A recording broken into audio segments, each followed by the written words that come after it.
Border Gavaskar సిరీస్లో భారత cricket జట్టు వైఫల్యం తీవ్ర చర్చనీయాంశంగా మారిన తరుణంలో కీలక పరిణామం చోటు చేసుకుంది. టీమిండియా బ్యాటింగ్ కోచ్గా సితాంశు కోటక్ను బీసీసీఐ గురువారం నియమించింది. త్వరలో ఇంగ్లాండ్తో పరిమిత ఓవర్ల సిరీస్, ఫిబ్రవరిలో ఛాంపియన్స్ ట్రోఫీ నేపథ్యంలో ఈ నిర్ణయం తీసుకుంది. 52 ఏళ్ల సితాంశు సుదీర్ఘ కాలంగా జాతీయ క్రికెట్ అకాడమీలో బ్యాటింగ్ కోచ్గా పనిచేస్తున్నాడు. గత కొన్నేళ్లుగా భారత సీనియర్ ఏ జట్ల పర్యటనలో కోచ్గాను బాధ్యతలు నిర్వర్తించాడు. గత ఏడాది ఐర్లాండ్ పర్యటనలో టీమిండియా ప్రధాన కోచ్గాను వ్యవహరించాడు.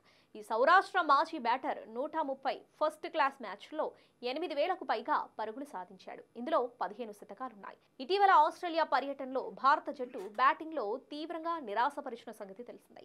ఈ నేపథ్యంలో జట్టు సహాయ కోచ్ అభిషేక్ నాయర్పై తీవ్ర విమర్శలొచ్చాయి. బ్యాటర్ల టెక్నిక్ వైఫల్యం పట్ల సహాయక కోచ్లు జవాబుదారీతనంతో ఉండాలంటూ వాళ్ల పాత్రను దిగ్గజం గవాస్కర్ ప్రశ్నించిన సంగతి తెలిసిందే. ఇప్పుడు బ్యాటింగ్ కోచ్గా సితాంశును ఎంపిక చేయడంతో అభిషేక్ నాయర్ భవితవ్యంపై సందేహాలు వ్యక్తమవుతున్నాయి. గంభీర్ ప్రధాన కోచ్గా బాధ్యతలు చేపట్టిన తర్వాత అభిషేక్ నాయర్ డెస్కాటే మోర్నీ మోర్కెల్లను తన సహాయక బృందంలో చేర్చుకున్న విషయం తెలిసిందే.